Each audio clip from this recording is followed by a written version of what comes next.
Ben ritrovati con il nostro appuntamento giornaliero dedicato allo sport, venetoglobe.com e VG Radio. Cercheremo di dare un'occhiata veloce a quello che sta succedendo e cureremo principalmente la cronaca regionale, provinciale e locale, gli sport locali, alternando video ed audio. Parliamo di Olimpiadi, anche il Comitato Olimpico sembra oramai rassegnarsi all'emergenza, si parla di rinviare tutto e il CIO conferma che una decisione sarà presa soltanto tra 4 settimane, potrebbe comunque slittare tutto verso la fine dell'anno 2020. Il presidente della FIFA, Gianni Infantino, ha tuonato oggi dalle pagine della Gazzetta dello Sport. Ora, ha detto il presidente, bisogna discutere una riforma del sistema, meno partite e più equilibrio per salvare il calcio. Bisogna lavorare tutti assieme perché quella che stiamo attraversando è una crisi che rischia di essere irreversibile.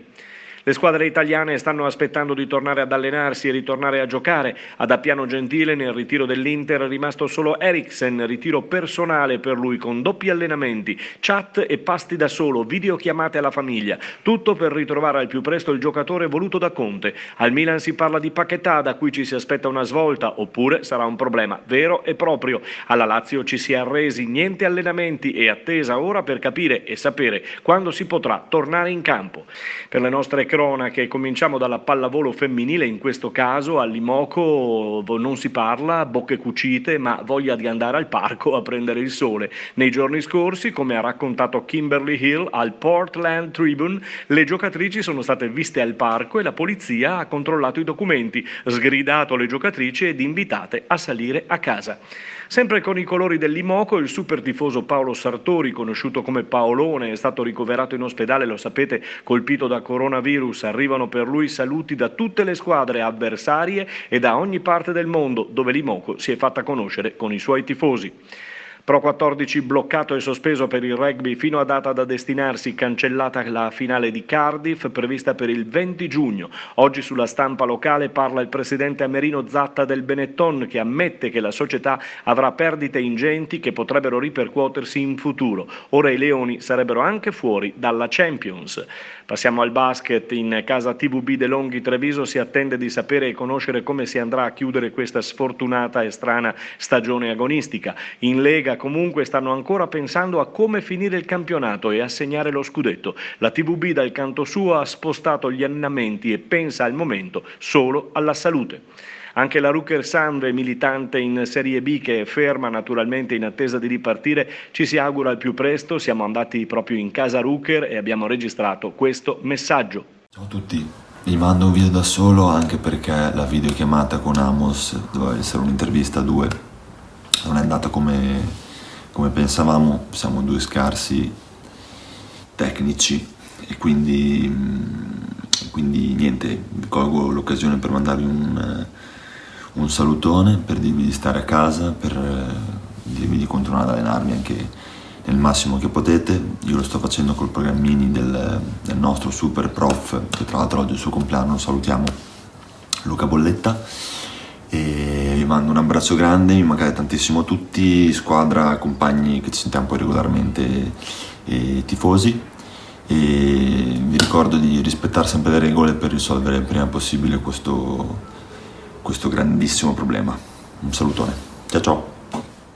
Per non dimenticare e per continuare a tenere vivo anche l'ambiente calcistico locale, noi abbiamo cominciato a sentire dalla scorsa settimana alcune società del campionato di eccellenza, che è quello che abbiamo e stiamo seguendo con maggiore attenzione. I nostri contributi video ed audio con allenatori, dirigenti e giocatori. Lo abbiamo fatto anche oggi sentendo il capitano Stefano Favret del Portogruaro.